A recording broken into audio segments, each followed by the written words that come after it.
Awesome. Okay, we're live.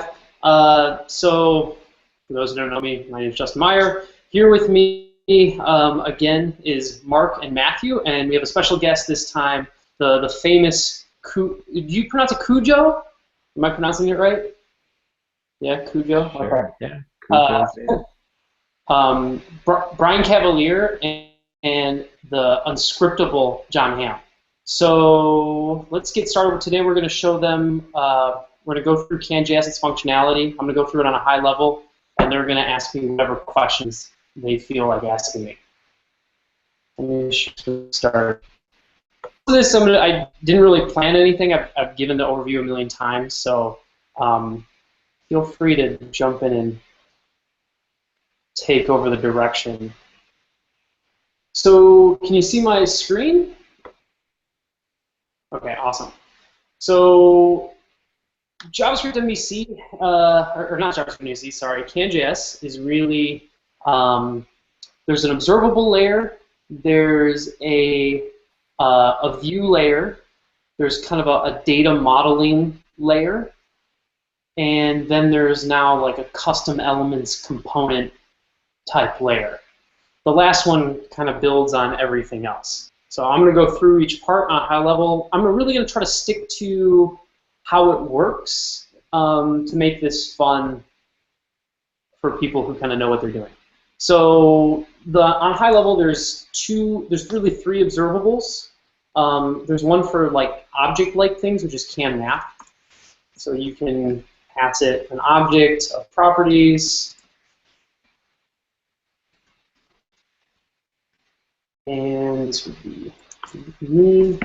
And then this you can listen to when things change. You can bind to the first or last property, and this will get called back when it changes. And you can also listen to when anything changes by listening to the change event.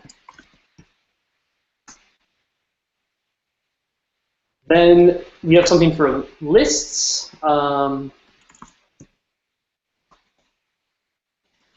Arrays, and this you can put in some hobbies, and this has all the methods on an array that you would expect, but you can also listen to when things are added,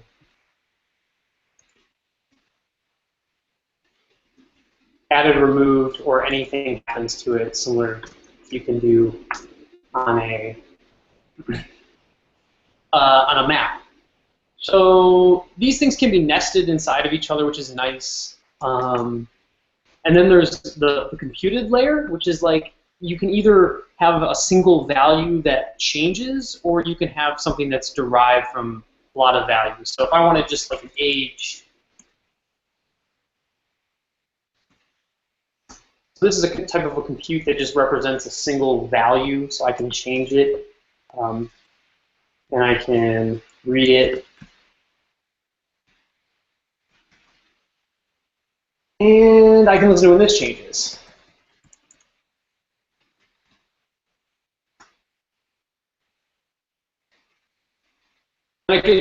Just the arguments for a lot of these things are new value, old value, where it makes sense. And the new value. And the arguments for change. And by the way, stop me if I'm going fast on purpose, so just slow me down if you guys have questions. So can compute is for values, or? Well, it's for values, one form of it, but then it also does stuff like you can do computed values. It's the primary purpose where it's used. Just kind of skipping around here. So here, if I wanted to know like me that I want to say Justin likes. I'm not putting the spaces in, but imagine that would work with join and is plus age. But you can do stuff like this where it composes a bunch of different values and listen to when this changes. So, Hey, Justin, yeah. is that is that value info? Is it then live based on the things that it depends on? Your first name, your hobbies, and your age? Yeah. So a hobby, if any hobby changes or your age changes or the first property changes, it will update and produce a change event. Okay, You can so read this the same way.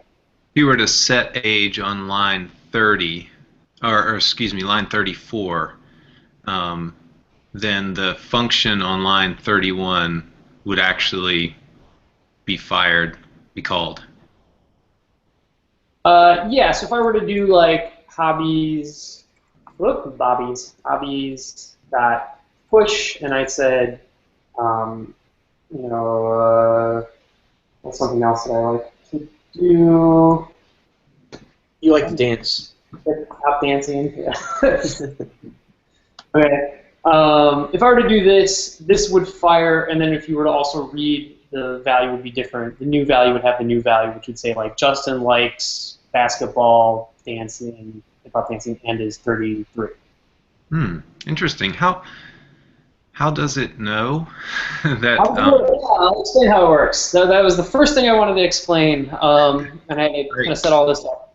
So it all works by, it's mostly more simple than like it appears. It's not dark magic like we're parsing.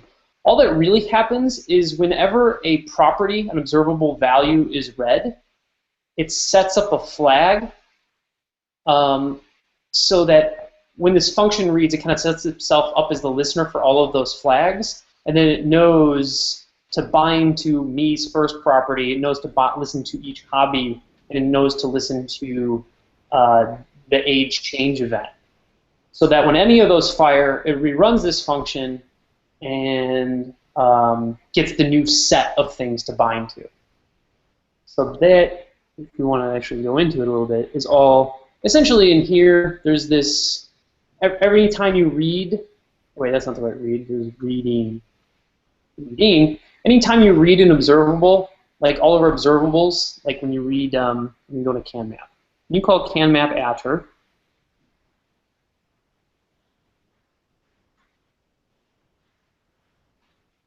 You can see here, you call it with a value, it calls this and then the property that was read. Compute is essentially, so it calls this reading and it has like a current compute that might be binding, and it adds essentially what objects and values are being listened to. It computes reading, calls that function. Before it does that, it sets itself up as a stack on the kind of the stack of what compute is being evaluated, and then those objects, events it needs to listen to, and then there's essentially something that like does a diff of what needs to be observed or what doesn't need to be observed anymore, and unbinds everything there. So we have, it's different than a lot of other things. It's not like, I mean, one thing I like a lot, Ember makes you kind of rewrite all the things you need to bind to, where you don't have to write that.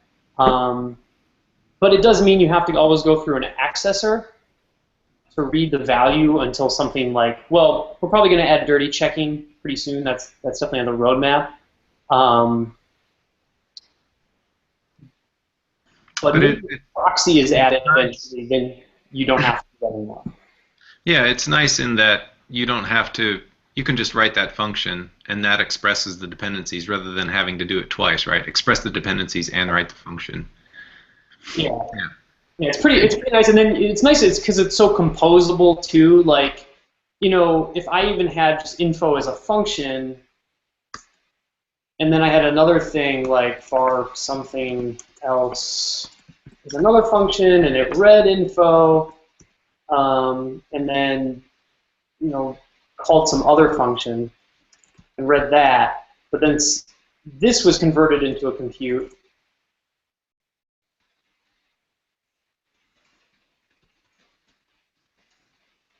it's able to see info and so it'll call something else and then it'll call info, but even though info isn't the compute, it will still find these values being read and set up bindings on them, if that makes sense. Yeah, I say it's like a stack of observables that get pushed onto. It's smart enough to see that, oh, well, if info is a compute, and it's the first one thing, it only on bind does it actually set any of this up for memory safety, right? It only when info is bound to does it set up a, when I'm doing something else. When something else is bound to, only then would it actually bind to this inner compute, and only then would this inner compute bind to first and hobbies and whatnot. Right? It's smart enough to.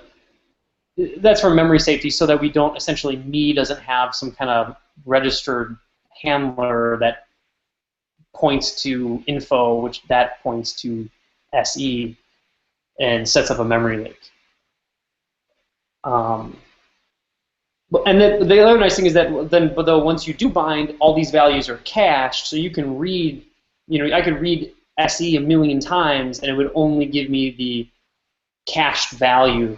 The other thing about our system that's a little bit different is it's not asynchronous. All events are fired synchronously by default. You can actually change that yourself, but I don't think anybody ever does. But you can set up so that on any change, it won't be change events won't be fired until the next tick. But for the most part, we never really have to do that. It's something we're considering for 3.0, making that the default. So okay, with that, those are computes and the observable system. The next thing is just a little bit of, I'm going to talk about like the modeling a little bit for both data modeling and just kind of like what we call our capital CAN model, which is actually used to get data from the server. First, I'm going to talk about how you model data in general, which is done with the define plugin. So I'm going to make sure we have that. Can map define. So the define plugin allows you to define like getter, setter, and a whole host of other kind of things on a map. So you kind of define behaviors of different properties. So I could add well, let me not get ahead of myself. I don't want to. Okay, I'll start with a little bit. Before I get to define, I'm going to show just a basics of how you can extend your own maps. So I want to create my own person kind of class-like object, constructor function. I can extend CanMap and add a first name. And I could do the famous like return this after first plus, or not first name, full name.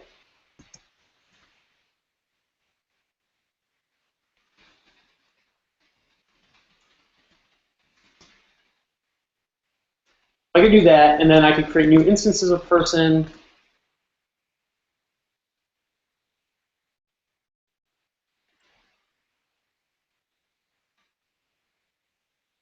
So I could create an instance of person, and I could do me.full name. Now this isn't a compute, but if you were to pass this, like a compute can be created out of it pretty easily. That's nice and all, but sometimes you just want to be able to read it like, you want derived properties like full name directly. So there's a define plugin which allows you to do define other properties. So I want a full name property, and I want it to have a getter like that just does what this was doing.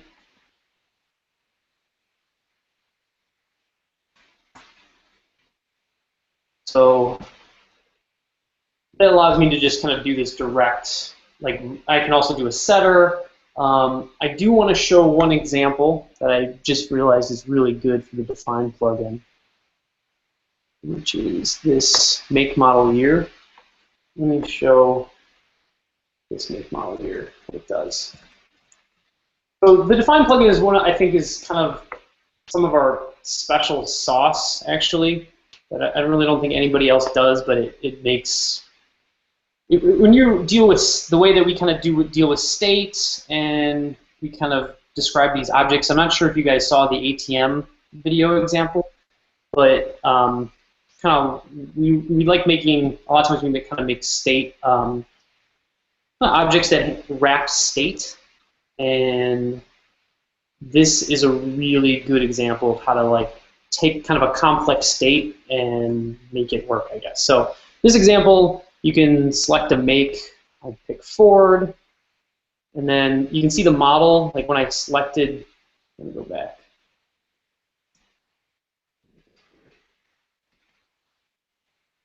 You can see here it's saying models and years, but as I do Ford, it says loading, and then it says select, and then it says Mustang, and then that changed to select a year, and then I select a year.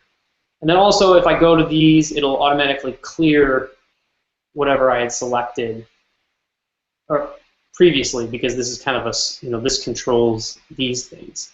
And to make this kind of cascading behavior can be a little tricky. The define plugin allows like asynchronous getters and setters, which allow you to control that behavior. I guess set something up that's really nice. I'll do my best to describe it here. So for my make model year view model, I want a list of cars, right? It's going to start car makes. So the default value, so if I were to, let me kind of write up what's going on above it. So if I were to do new make model year view model with nothing, if I do mmY.after makes, that's going to give me an array of car make instances. Each make that's in the list, right? It's going to give me an array-like structure, because that's the default value. Now, the make ID is what the user is going to pick, right? And that's going to be a type number. But the cool thing about this is that I can make getters and setters that when make ID is changed, it will clear the model ID that's picked. So what that means is, like when I select a model.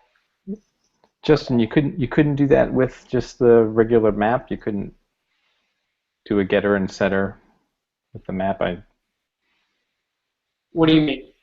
Well, I saw you had a function for full name before, which that was a person object though. But you can't. That looked like a getter to me. That's not a. It's not the same thing. What is a getter? When you had the person example and you had the full name function as a property of that, right there. Oh well, no. Now you turned it to define. Before you had define. I'm just trying to figure out what the. Before it was a function. Oh yes. Let me say normally anything here just gets added to the prototype of this constructor function. So anything here except for this special define object gets just directly out of the prototype. So if I have say hi as a function, that's just a normal function on the prototype person. So me.say hi is just a normal function. Okay. So the define plugin allows you to add behavior that essentially is getters and setters. Eventually, I'd really like the define plugin to be able to work on normal JavaScript objects. But when we built this, we were still very much working in the land of object defined property did not work everywhere. So let me go back to the make model year here. So let me maybe start from a different take on it to make this more explicable here. So let's say I wanted to write a unit test, right? To unit test the view model behavior. the kind of cool thing about what this will allow me to do, and I'll explain how it does it, is I can get my makes, and then I can do, if I wanted to set a make ID, so let's say 2, then I should be able to read my models, and that would then give me all of the model, array of models for make ID 2, right? And then if I were to do MMY after model ID, set that to, like, let's say 57, whatever some model ID is, then I could read the years for that model. This is kind of make model years, just showing what's there to give me like an array of like 2007, 2008, whatever. Now, what I like about this is, well, what I want to be able to do is if I were to remove the make ID or change it, well, model ID and potentially the year that was set. So I set the year to 2008. What I want to do is write a model. I want to kind of model my data, my view model, such that if I were to change make ID to 3, well, in that case, I want to make sure I want to make sure that my year is empty, and I want to make sure that my model ID is empty. Because by changing the make ID, it blows away the selected year and model ID. Does that make sense? Yep. So the define plugin allows, basically, it's got a lot of stuff to it, but the big thing, I think it does a really good job of, well, allowing you to model, like, properties and values on an object. So to just give those examples, so like make ID, if someone were to remove the make ID attribute, well, it would remove the model ID. And also, there's kind of asynchronous getters, which basically mean like it can do Ajax-y type things. Oh, I'm actually not doing the Ajax-y thing here, but here's a getter that acts like a compute, so that if the make ID changes, it's going to get a new list of calls for that make ID. Right, it's going to get the models for that make. So for Nissan, it's going to get Altima and Rogue and whatnot anytime this changes. So this acts like an implicit compute here. That's why I can just change make ID and then read models, and it will give me my list of models. And you can it just keeps doing that kind of behavior. The models actually each contains the years for the models directly in the data that's returned. So that's why it's actually doing a little filtering there, and so forth, right? It's just taking, it's just taking essentially properties above it and doing things based off of that. Or sometimes the properties above it will clear out the properties below it in a kind of hierarchy. So this is the define plugin. Any questions? So we use this a ton now in our applications. Like, it's made a huge, I think, a big difference for us in that we can organize, we can write out a kind of a view model that is very easily unit testable with properties and behaviors. I like it. Right. So this is John. Mm-hmm. So before the define plugin or without it, I mean, can you were you doing this type of stuff before the define plugin or without it, or? Yeah. So without the define plugin, I mean, what you would a lot of times do is you listen to when this changes, and then you would when the make ID changes, and then you would you'd have some control or something listening to that event, and then updating these other properties. I mean, the code was similar but you would just be having to set up your event handlers and things manually. There would be some code that would be like, well, MMY.bind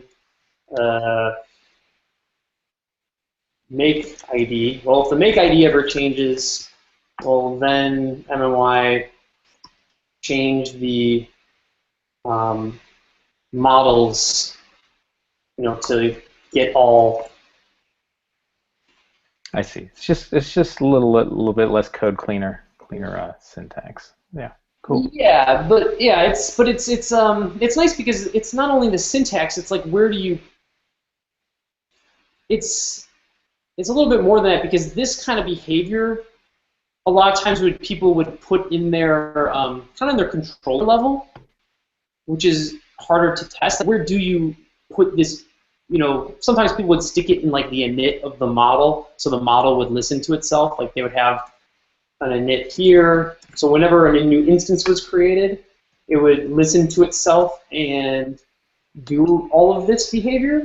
Or they would sometimes put in a control layer, and then that was completely not testable. So this gives us a way to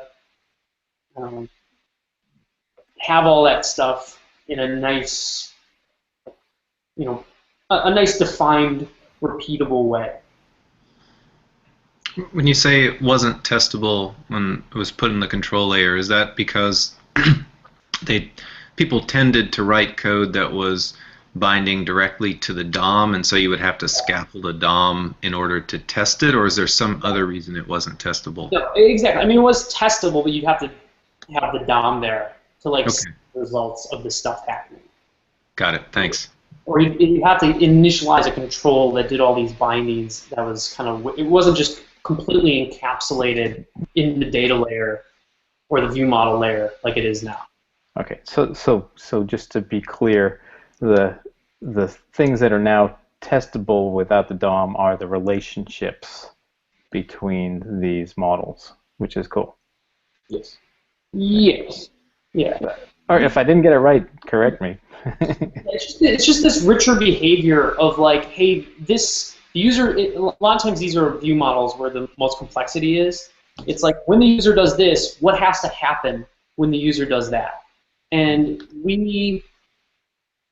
What other properties or values need to change, that should all be in like a setter or some, it's encapsulated in this now, where before it was just wide open where that code could be. Like it would almost always be in a controller that had to have an element and then it was harder to test. Or really smart, like I said, they were doing it in here but in weird ways. And in ways that like weren't always garbage collected. Like these kind of things are nice here because this is a compute now, but only if you're binding on the model property does everything in here get bound to, so it's much more memory safe. It cleans itself up now, so it's much better. Okay, so the next thing, and I guess I can just show it here because it might as well. Because this has it too. Our fixtures is just one thing we probably could pull out, but we still keep it as part of CanJS because we use it like crazy. This essentially allows us to simulate any responses. You go here, here's the data that it can get, and it makes kind of like a RESTful service. So not much there. It can do some fun things like, well, there's the versions of this where you can generate 1,000 and use like kind of random values pretty easily. Or if you just give it the raw data, you can describe like how REST should, it should ignore case if someone went to, for example, someone went to /vehicles, so they ignored case on name and they wrote 2013 lowercase Mustang. And they would write name. Oh, equals. If they wrote that, well, that means that's going to ignore the case and still do a comparison. And year is going to use equal instead of triple equal, so it's okay if it is a string that looks like the number. Kind of stuff makes it, because we were always often outpacing the services, so it's nice to have a way to quickly get them up. And then we have a model layer that extends CanMap, but it just adds support for like RESTful services. So if you want to define where vehicles can be found, a list of vehicles, you can find all. If your service layer is very RESTful, you can just write resource, and that supplies like enough information for it to be able to create, update, destroy, that kind of thing. So brings me to one other nice thing that I would like to show. I'm not sure. I might just have to build an example of it, but that's fine. I'll just build an example.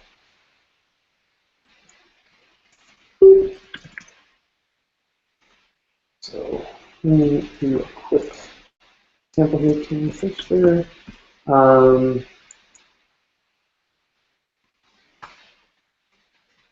It's people.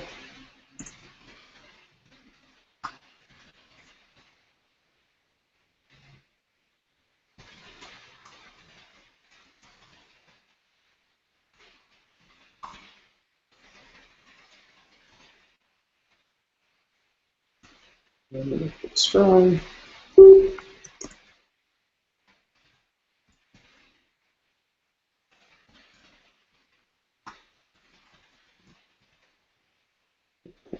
That's a fixture for just handles getting a bunch of people and, oh, I should do that right. And then destroying one by ID. I'm going to make my person model. Get rid of all of this. And I'm going to give it the resource people. And I'm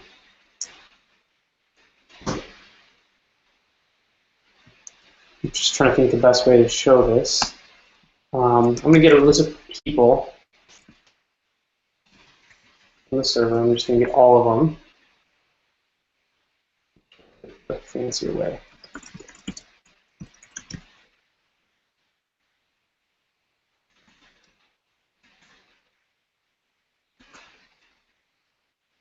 On the window. We'll listen to when things change.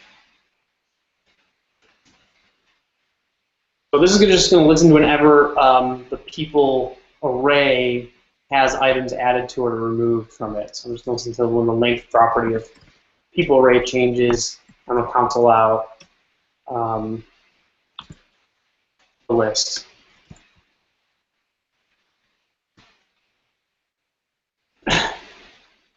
Okay, so if I open up my playground, hopefully this works.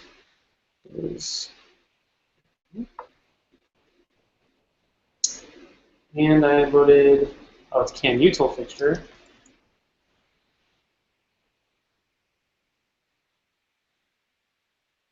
Okay, so I have my people here. Kind of a cool thing about CanModel is that any list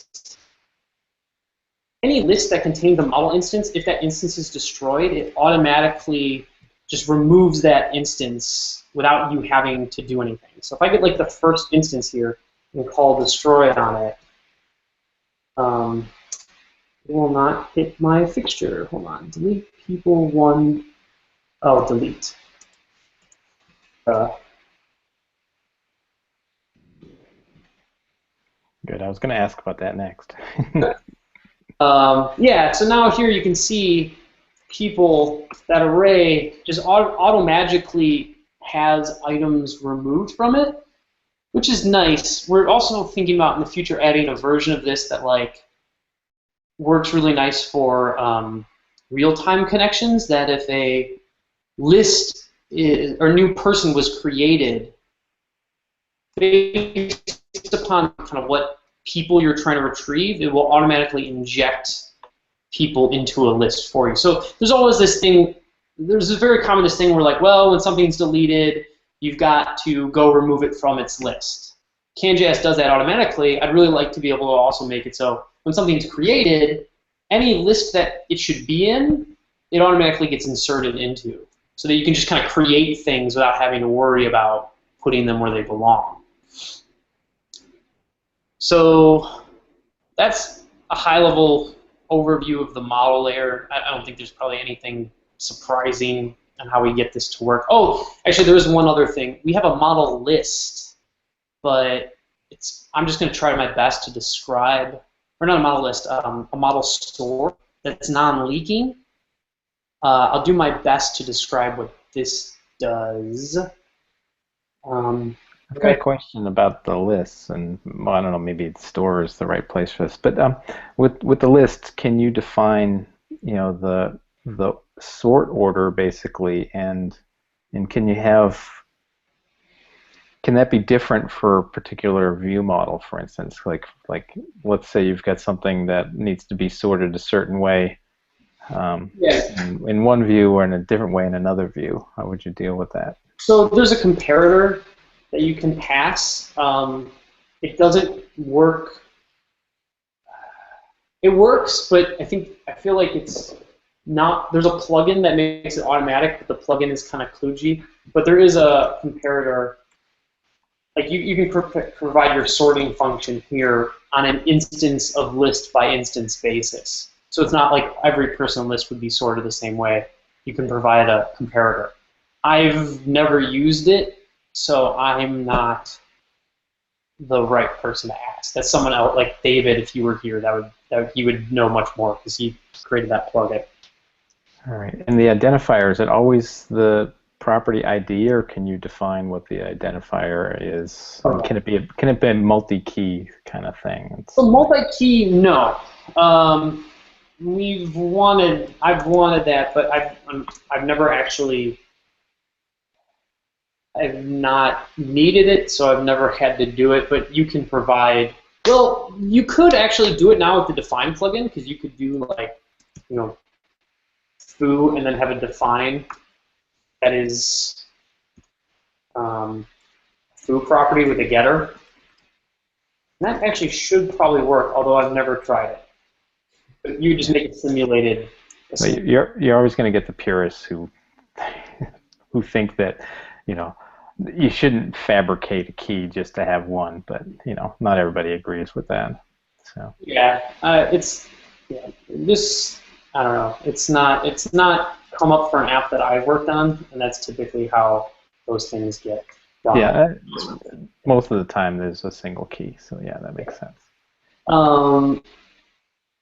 But speaking of the key, that really brings me to the model store, which is kind of unique, and it solves a problem that people often encounter if they've got a very, if you want to write an application that works very independently of each other, of each module doesn't know about the other, but you don't want to be, but you want the live binding to work.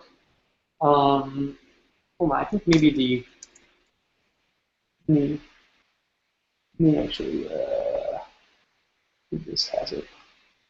This I pull up a PowerPoint where I explain this.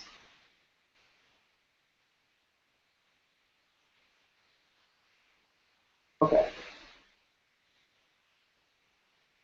So let's say you had two to-do or tasks widgets or to-do widgets. One showing critical to-dos and another showing to-dos that are due today. Hopefully this works. If I push play.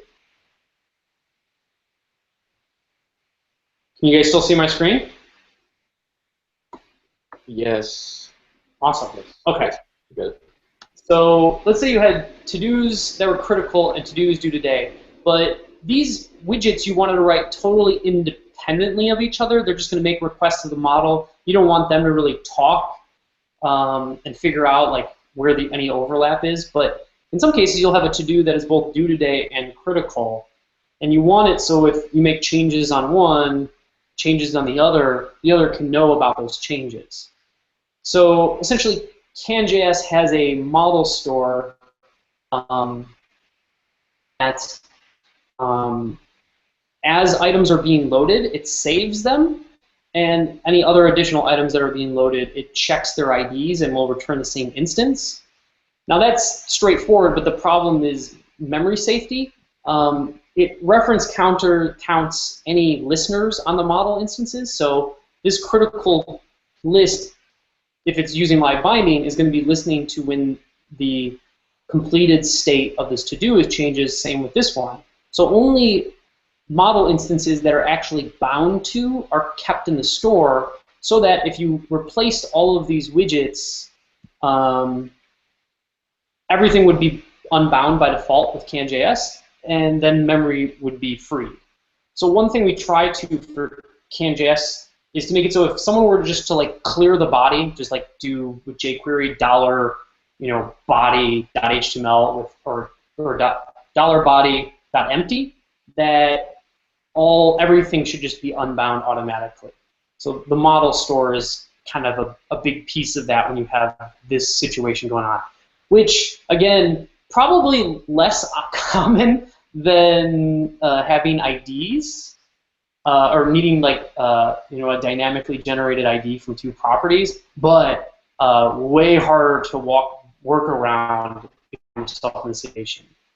The reference counting is a lot trickier than just fudging a compound ID.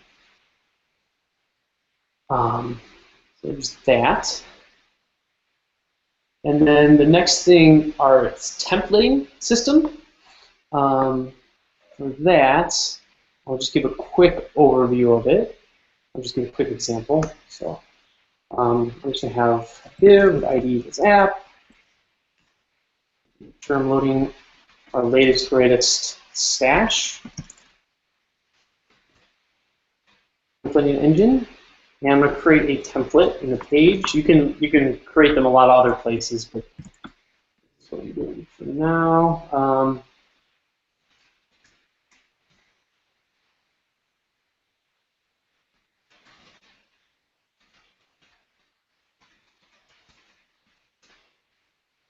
So this is just Mustache. But I'm going to explain how it works in a second.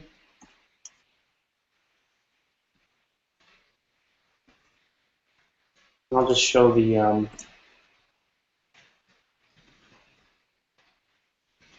so it's got two-way binding and events that you can register to call things in Mustache's scope. So I'm going to go through each person, and as you saw, each person instance has a destroy method. I'm going to call that destroy from the template. I'll put you going here too.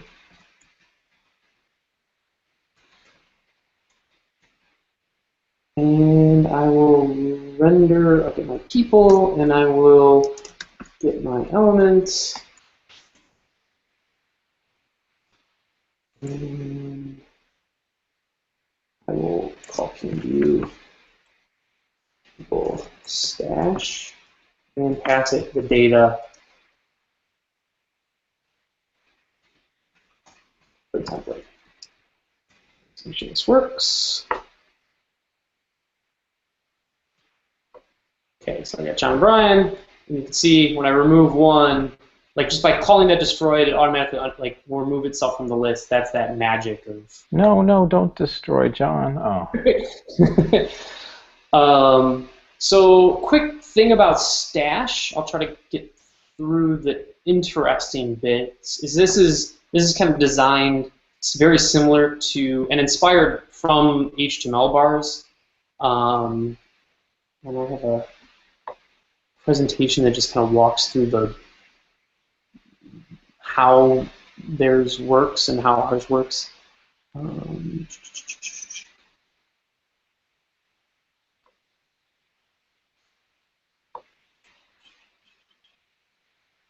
Where I actually built like a micro version of how it works. So, in short, let's try to skip to the grid part. Okay, the big difference is between how our templating engine used to work and how it works now is before it would produce horrible code like this that would essentially, it was all string based, and it would always just kind of like add strings together kind of put an identifier for where live binding stuff is taking place, and then just join the string, and then create a document fragment based out of that. Now we will take something like this, and we'll kind of compile it. Well, we'll kind of do a two-stage. We'll kind of parse it in an object that looks like this. So again, this is hello h1, hello, and then a little live area, the class title. We'll make an object that looks like this. But then we actually build that into a document fragment.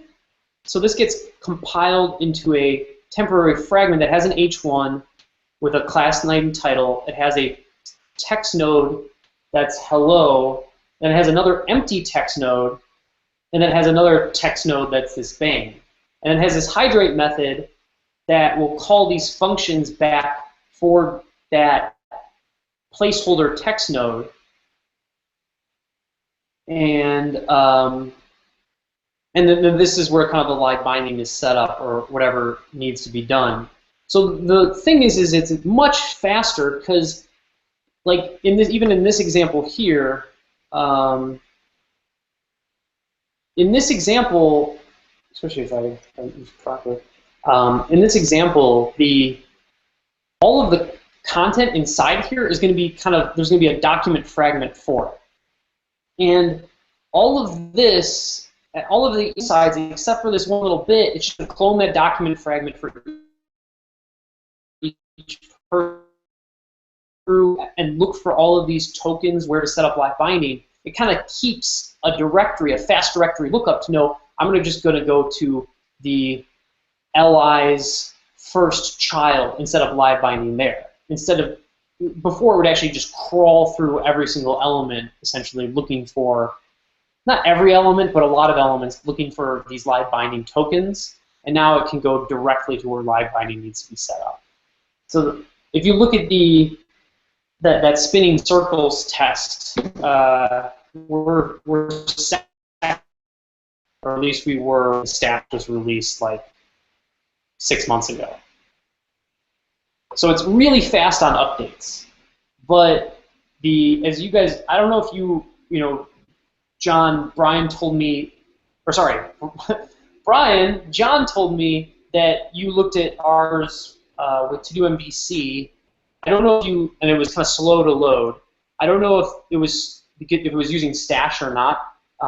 Stash would definitely be faster than Mustache, but the initial page draw, we are going to suffer from something compared to something that doesn't have like direct binding like we do, or it doesn't have to set up like, it just can read the name of each person instead of having to set up a live binding here, and the processing to get this into a fragment and all of that. So there is overhead, and there's definitely trade-offs to be made between different approaches, and that's part of why we're adding dirty checking and looking to do a synchronous kind of setup so that our initial draw is going to be much faster. If that makes sense. So like we'll actually just be reading the property directly. We won't be setting up binding. We can probably improve our time to first render. Yeah, I'm not sure if it was using Stash or not. It was basically whatever's in the master branch of the To Do MVC, the official repo. Yeah, it might be Stash. I don't know. We definitely have. We've done a lot of work to improve our performance for our initial draw, but it's just the technique is limited. Doing direct binding synchronously means you can't kind of defer some things.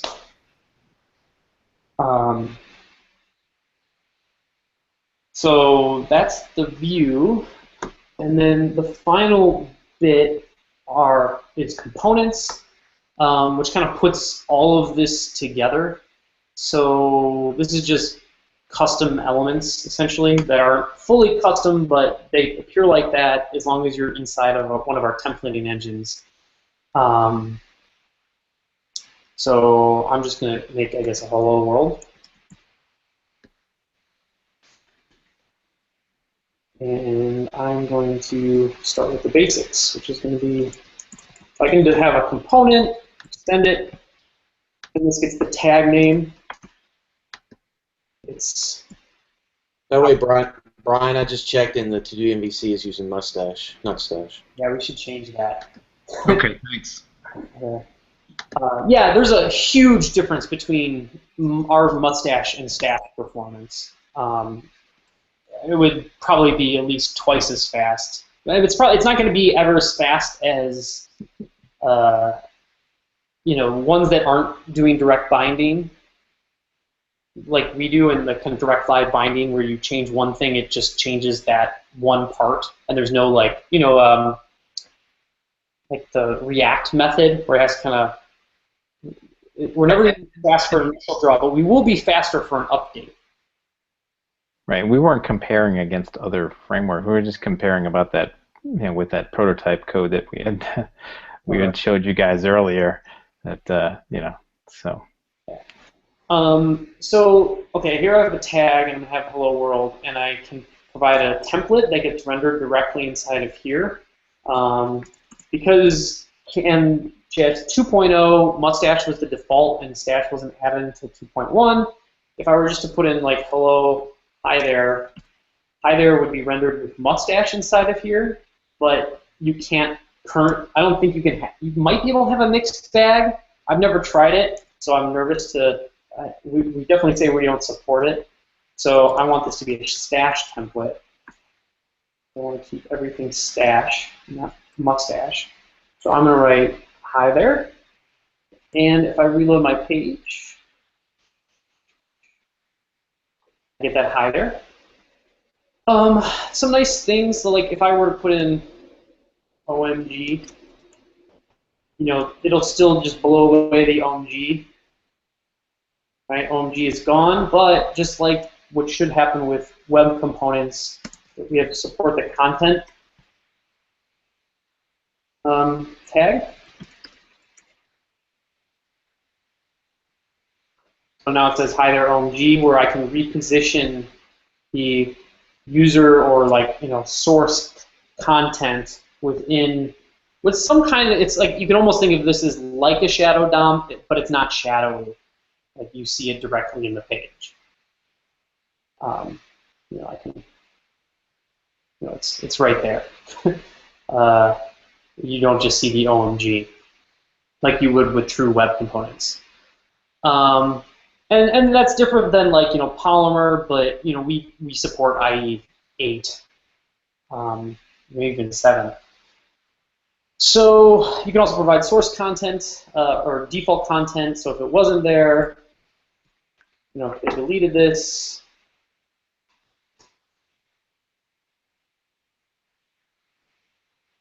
use the default, and then there's a source, or sorry, a scope, and this is by and large a can map definition object, so that an instance of will be created of for every hello world. And that sounds a little bit confusing, but to start, you could just think of it as like if I put a message, I can access that in here. Instance properties, right? Is that what? Yeah, and instance methods. It's real. Yeah, I'll come to it in 1 second to just show this is working. You can see hello world. I can access. But what this really is doing is it's effectively, I could write it out like this. This is really the same thing. It's taking this and extending a can map, and every time hello world is found, it just does this instance of can map. So this is just essentially a default property we're adding here. We could also use the define plugin or whatever, or put methods in here. I'll say hi.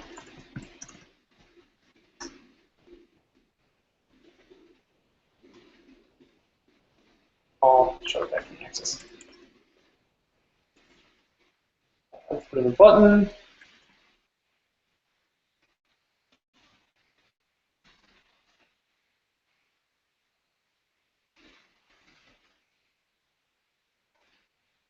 So yeah, this a new instance of this is created and used to render this. So this say hi method is available. You can in support. You don't have to write it, but if you want, people like to write it like that sometimes. I think that works, right? Yes, good. That is. So you can also provide, just to flesh this out, you can also provide mustache helpers that are just like normal mustache helpers in an object here. And then, is there some other property I think I'm missing? I think I've got them all. Events? Oh, and events. This is an events object where it allows you, like if I want to listen to when message is changed, I can do message, or actually I think I can just write message. No, I can write scope. Well, some scope changes, it's message. And this is where if there's things that like behaviors that you need to add, especially because live binding, isn't expressive enough to do things like complex animations or things like that, you could do that behavior in here. If anytime message changed, I wanted to like go to my element or something like that and fade it out. I can do those kind of richer behaviors here. Or any DOM events too. Or DOM events, if I wanted to know anytime, like if I wanted to say hi a different way, I could write button click. Anytime a button was clicked, call this function here. So this seems like view model stuff that you're, well, not the button click, but the scope message seems like view model stuff that you're doing inside your component. Well, so this is one thing that we've been struggling with, is the best view models are the ones that are like entirely encapsulated and kind of do not know about the DOM. Those are nice. So we have this pattern, well, so we'll sometimes stick the things that need the element outside in here, or things that deal with the DOM more, like we'll kind of do a double, like a lot of times we want this unit testable, so if you look at our files, it looks more like, it's like the hello world view model.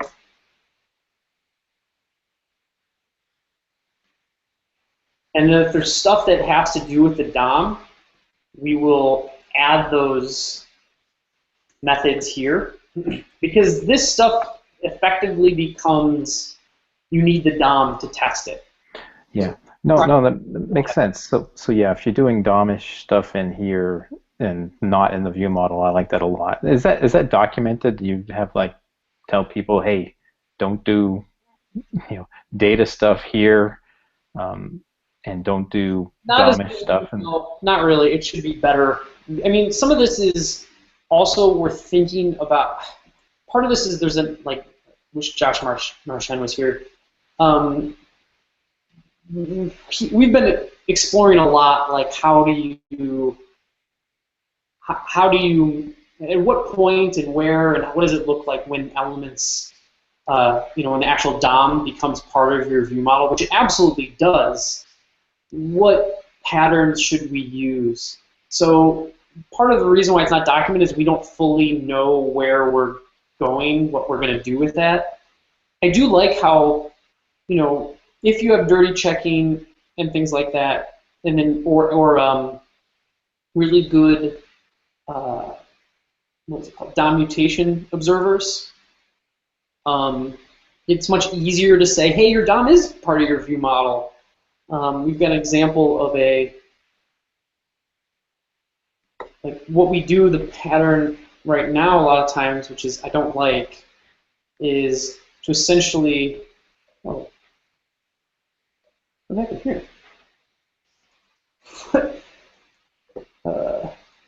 This is,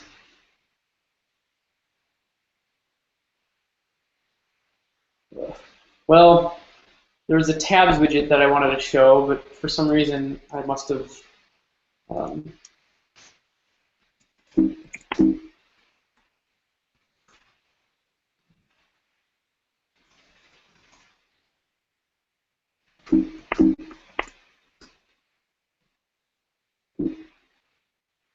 All right, here it is. A lot of times what we do is we'll read the DOM. So we'll essentially translate the DOM. So if you have where's the example here? Here's a way we can write a tabs widget, right? Tabs element, you have tabs and each has panels inside of it. What we effectively do is set up listeners for when the DOM changes and then translate that into changes on a CAN map.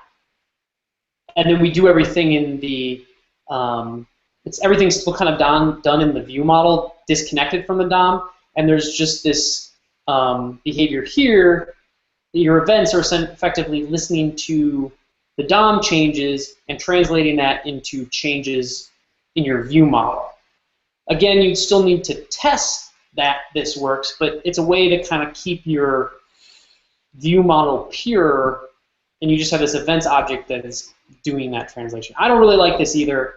I don't really know what the solution is. So we're very open for that debate. So that is it, and we actually just hit our hour.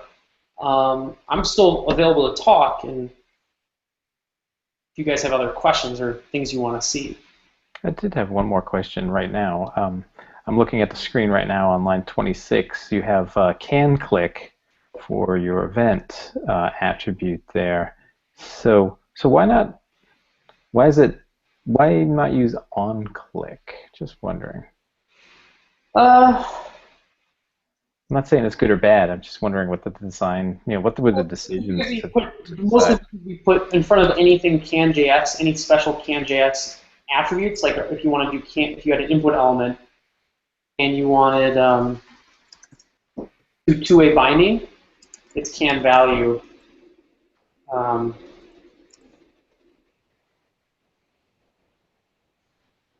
Right, so it's more just because can dash we are essentially looking for. I see. Yeah. Consistency for that reason.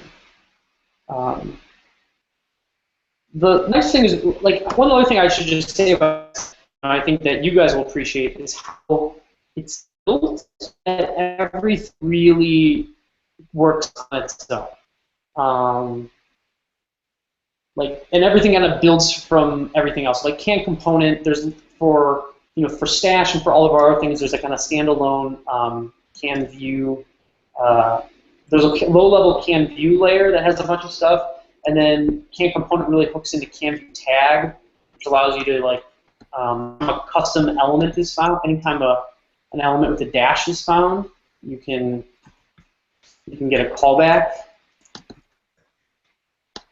for that. And there's a can view after that does the same thing that these things hook into. We try to make very hard to make everything as independent-ish as humanly possible.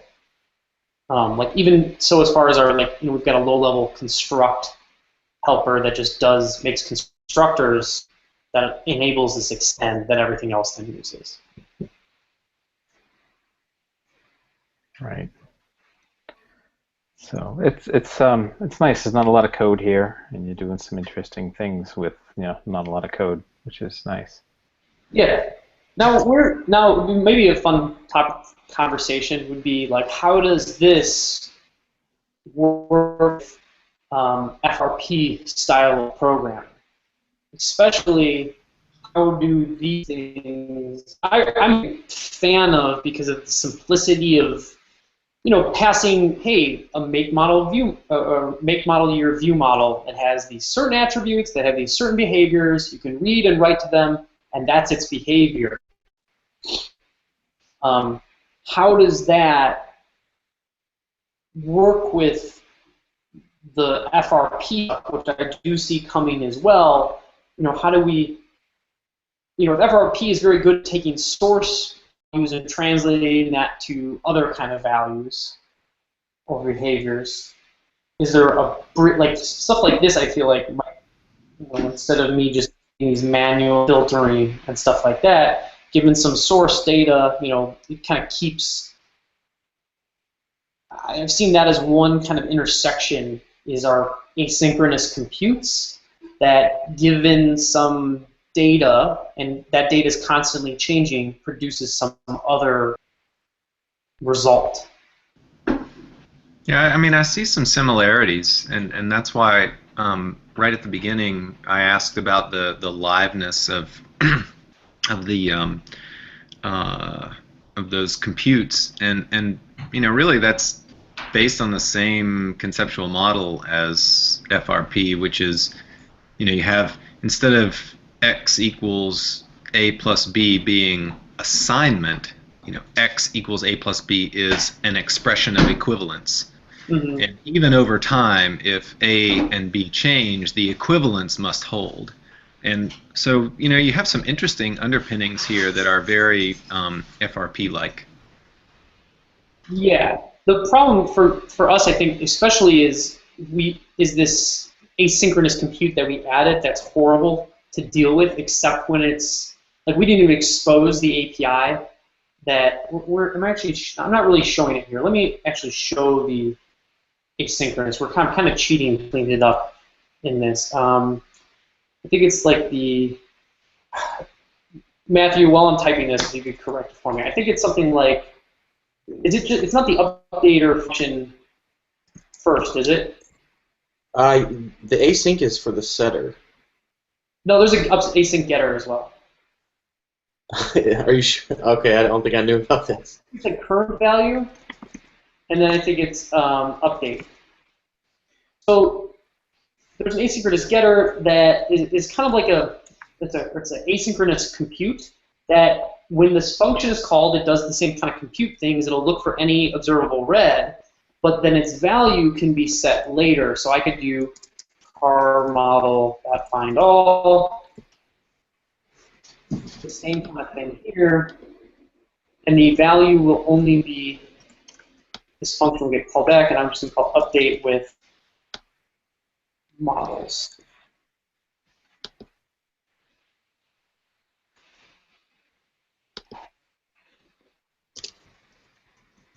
So essentially, the value of models is set later.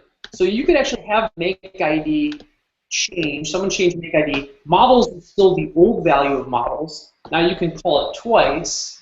I could call update to clear it, to empty the value, and then later to set it again. I don't know. I'm kind of just talking right now, but there's something that bothers me about this. I don't know what it is, but I feel like good FRP primitives will make the difference for us. Is how to say, like, well, is this bridge between computes and the values that gonna get derived asynchronously from those computes? It's something that I really want to figure out, but I don't know what it looks like.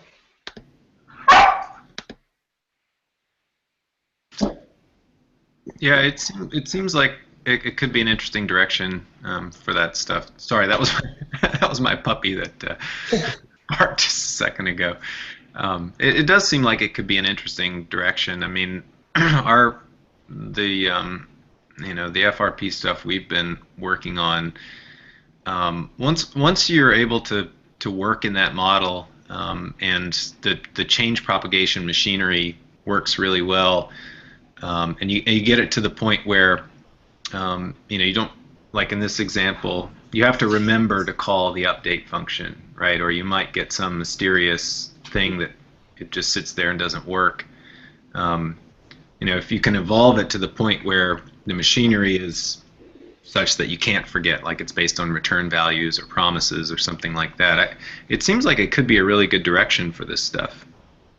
Yeah, I feel like I think that I love this outward interface for people to mess with, but the internal implementation of it, I'm not satisfied with. I think FRP can help, and I'm hoping, kind of just repeating what you and I have just said, is there's a bridge there for the people who are writing the hard stuff.